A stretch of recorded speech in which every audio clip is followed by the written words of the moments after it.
నుంచి అది ఉంది కాబట్టి సాధ్యమైంది, వశీకరణ జరగలేదు అంటున్నారు. నిజంగానే అన్ని చూసిన తర్వాత మీకు ఫైనాన్షియల్ ఆస్పెక్ట్ వల్ల ఇద్దరి కన్సర్న్ వల్ల జరిగిందంత అనుకోవచ్చా?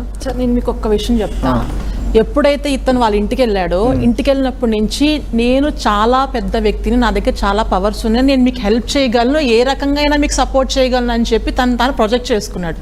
ఒక పిచ్చి అథెంటికేషన్ లేని కాల్స్ రానివ్వండి, ఈవిడికి హెల్ప్ చేయనివ్వండి, వాళ్ళ ఇంట్లో ఉండి అసలు లేదంటే ఎవరైనా అతనికి అంత స్వేచ్ఛ ఎందుకు ఇస్తారు? అతని నుంచి ఏదో ఉండబట్టే కదా. సో ఇక్కడ అవసరం అవకాశం రెండు కలిసి వచ్చి ఆ టైంకి ఇలా అయింది. ఈ అమ్మాయి కూడా ఇతని దగ్గర ఉంటే తనకే ఏదో తన పర్పస్ ఏదో ఉంది, ఆ పర్పస్ సాటిస్ఫై అవుతుందని తను అనుకుంది. అది స్వేచ్ఛ అవ్వచ్చు, డబ్బులు అవ్వచ్చు, పేరు అవ్వచ్చు, ఏదైనా అవ్వచ్చు. ఇట్లన్నిటిని పెట్టుకుని తిని కూడా మంచిగా ఉంది. లేకపోతే అసలు నా కన్సర్నే లేకపోతే అసలు ఎదుటి మనిషి ఈ రోజు అండి ఆడపిల్లలు ఎవరు పిచ్చివాళ్ళు కాదు. వాళ్ళకి ఏదో ఉండి అంటే నేను ఈ మాట అన్న తప్పు కట్ట నాకు తెలియదు, పైనుంచి దేవుడు దిగొచ్చిన అతని మీద ఆడదానికి ఏ పర్పస్ కానీ ఫీలింగ్ కానీ లేకపోతే ఆడది లొంగదు ఏ రకంగా అయినా. అతను మీతో అతని వల్ల ఏదో ఉంది అనుకుంటేనే తిని ఒక ముందు అడుగు వేస్తే వాడు 2 అడుగులు వేస్తే ఈజీగా అయిపోవచ్చు వర్క్. అంతే తప్ప ఇలా అవ్వదు. సో ఈ అమ్మాయి పర్పస్ కూడా సాటిస్ఫై అవుతుంది. ద సేమ్ టైం అతనికి కావాల్సింది అవుతుంది. అతను అమ్మాయిగా ఉన్నా అతనికి అమ్మాయి అన్ని అబ్బాయి ఫీలింగ్సే. అండ్ అతనికి ఒక బౌండరీస్ లేవు, తెగించేసాడు. And he is a pakka 100% manipulator. So ఇప్పుడు నేను ఉన్నానండి, ఇప్పుడు మీరు నాకు ఏదో ఇష్యూతో వచ్చారు, నేను మీ దగ్గర. సో మీరంటే నిజమే, మ్యూచువల్ కన్సెంట్ ఉంది, తను ఇష్టపూర్వకంగానే పోయింది. సో ఇప్పుడు వర్షిణిని తిరిగి వెనక్కి తీసుకోవడం ఎలా సాధ్యమైతే మీరు చెప్పండి. ఇప్పుడు వాళ్ళ తల్లిదండ్రుల ప్రయత్నం ధర్మమైనది, పెళ్లి చెల్లదు ఒకటి. శ్రీనివాసు సాధకుడు కాదు రెండోది.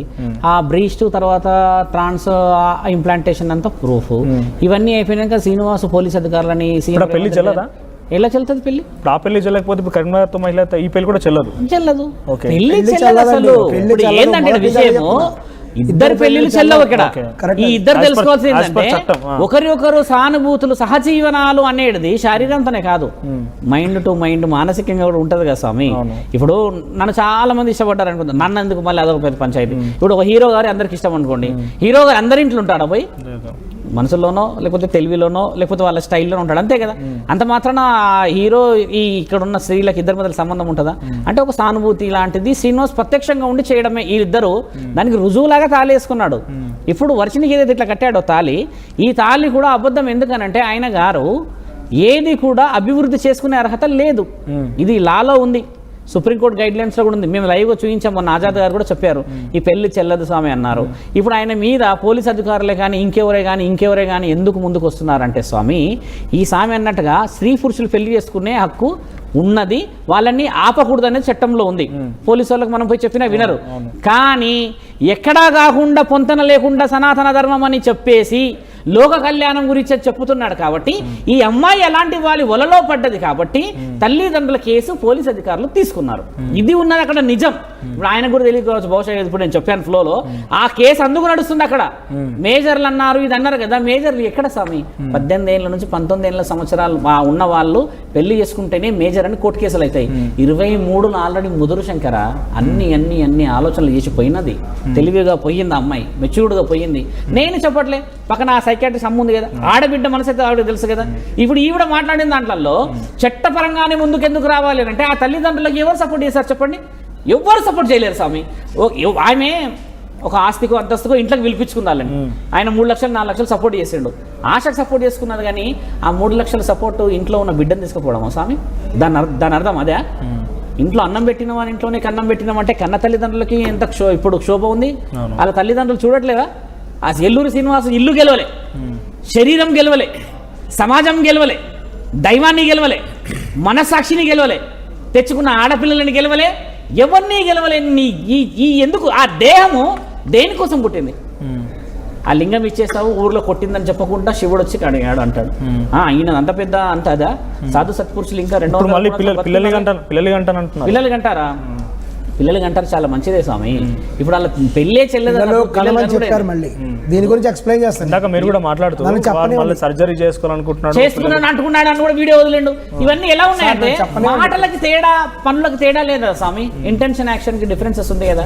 ఇప్పుడు శ్రీనివాస్ని వాళ్ళ అమ్మ నాన్న లబ్బోదిబోబో అని అంటున్నారు కదా, ఆ అమ్మాయి ఎన్ని రోజులు తప్పించుకొని తిరుగుతుంది? ఏదో ఒక రోజు సమాధానం అయితే చెప్పక తప్పదు కదా స్వామి. ఈ రెండో భార్య, ఇప్పుడు మొదటి భార్య వచ్చింది, ఆమె కూడా సమాధానం చెప్పాలా వద్దా? ఇప్పుడు అక్కడ అర్ధనారీశ్వర్ అంతా కేసు పెట్టారు, దానికి సమాధానం చెప్పాలా వద్దా? 15 లక్షలు జడ్జి గారు కేసు పెట్టారు, సమాధానం చెప్పాలా వద్దా? నేను అడుగుతుంది సొసైటీని, మరి ఇంకెందుకు కదులుతలేదు గవర్నమెంట్? కదలకపోతే మరి చూస్తున్న ఈ తల్లిదండ్రులు, ఆడపిల్లలు, ఉమెన్, వాళ్ళు వీళ్ళందరూ మరి ఎంత బాధ? ముఖ్యమంత్రి గారిని కూడా నేను అడిగేది ఇంకా విషయం, ఇక్కడ మీకు తెలంగాణ రావడానికి నార్త్ ఇండియాలో ఆల్రెడీ ఆశ్రమం ప్లాన్ చేస్తున్నాం, అక్కడే ఉండిపోతాను అలా అంటున్నారు. ఉండదు. ఇప్పుడు వచ్చిన విషయమే అది. ఇప్పుడు ఆయనతో వివాహం ఎవరైతే జయించారో అక్కడ ఉన్న వాళ్ళు నిజంగా అఘోరీలేనా? వాళ్ళు నిజంగా అఘోరులు అయితే అసలు ఈయన గురించి తెలుసుకోవాలిగా. అది వివాహం కాదు. అది సరే, ఒక నిమిషం. అక్కడ వాళ్ళు చెప్పిన ప్రకారం చూడండి, చుట్టూ అంతమంది కూడా. ఒక నిమిషం, మెళ్ళో తాళి కడితే పెళ్ళా కాదు. చుట్టుపక్కల లైటే లేదు. వాళ్ళంతా ఎవరు మరి? వాళ్ళందరూ సాధకులే. అక్కడ తిరుగుతారు కొంతమంది బుడుబుకలలో, వీళ్ళే. ఇప్పుడు ఆ బుడుబుకలకి నుంచి కూడా నిన్న సాయంత్రం ఫోన్ వచ్చింది. ఇప్పుడు ఇక్కడ విషయాలు ఏం తెలియకపోతే ఆయన వీళ్ళిద్దరిని అమర ప్రేమికులే అంటారు. అక్కడ ఉన్న వాళ్ళందరూ మొగోళ్ళు ఎలా కనబడుతున్నారుగా. మరి ఈయన వేషాధారణ చూసి అవతల వాళ్ళు పెళ్లి చేసిర్రు అని అంటే అమ్ముడు పోయిన వాళ్ళే కదా. అడగరా క్వశ్చన్, ఏరా నాయన నువ్వు ఇట్లుంటివి, ఈవిడేమో ఇలా ఉన్నది, ఎలా పెళ్లి చేయమంటున్నావు అని అంటే ఈయన డబ్బులు ఇచ్చి కొంచెం ఇలా ఉంది స్వామి, నేను లోక కళ్యాణం, నేను పార్వతి, నేను శివుడు, నేను చెప్పుకుంటున్నప్పుడు చుట్టుపక్కల కూడా అమ్ముడు గురువు గారిని రమ్మన్నాడు కదా. మాకు గురువులు ఉన్నారు, మేము ఊరికి గుడి తాళం వేస్తుంది. గుడి కాదు, గురువు గారు.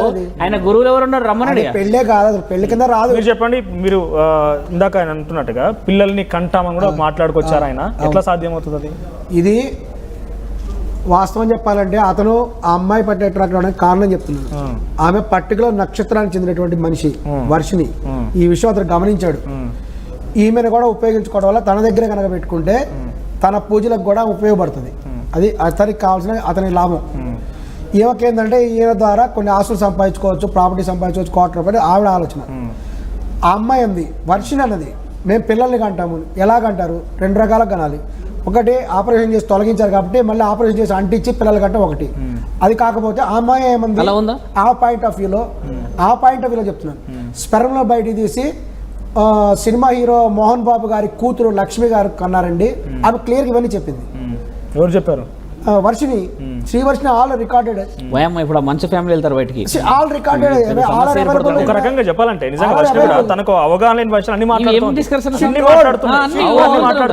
ఇప్పుడు మీరు వేరే ప్రశ్న ఏంటి, దానికి ఇంకోటి ఆల్టర్నేట్ మెన్షన్ చేసింది ఆమె స్పష్టంగా. ఆమె చెడుగా ఏమనలేదు, క్లియర్ గా చెప్పింది. వాట్ ఈస్ యువర్ ప్లాన్ అంటే సినిమా హీరో మంచు పేర్లు చెప్పిందండి. ఇందులో తప్పే. చెప్పండి. సరే, ఆ మంచు అంటే అలా ఆమె శరీరంగా ఒక ఫ్యాషన్ చేస్తుంది. ఈవిడకి ఏముంది బోందా? లక్ష్మి గారు సరోగ సీదానం ద్వారా పిల్లల్ని తీసుకున్నారు. అదే విధంగా ఈ శ్రీ వర్షిని అనేటువంటి అమ్మాయి కూడా సరోగసి ద్వారా స్పెర్మ్ తీసుకోవడం ద్వారా పిల్లల్ని కంటాం అని చెప్పింది. చెప్పిన తర్వాత దీన్ని అతను తీవ్రంగా ఖండించాడు. ఆ వ్యక్తి ఎవరు, ఈ గోరి. అతను ఏమంటాడంటే అలా కుదరదు.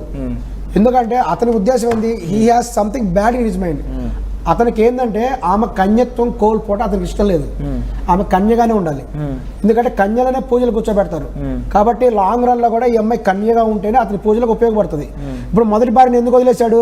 ఆమె కన్య కాదు, మరి ఇతరులతో శారీరక సంబంధం ఉందని చెప్తుంది కదా, మరి కన్య ఎలా కాదని మీకు డౌట్ రావచ్చు. ఆమెకు ఆల్రెడీ మ్యారీడ్. ఎవరు? మొదటి భార్య మ్యారీడ్ విత్ అదర్ పర్సన్. కన్యత్వం కోల్పోయింది. ఆమె మామూలుగా భర్తతో విభేదాలు వచ్చి దూరంగా ఉంటుంది.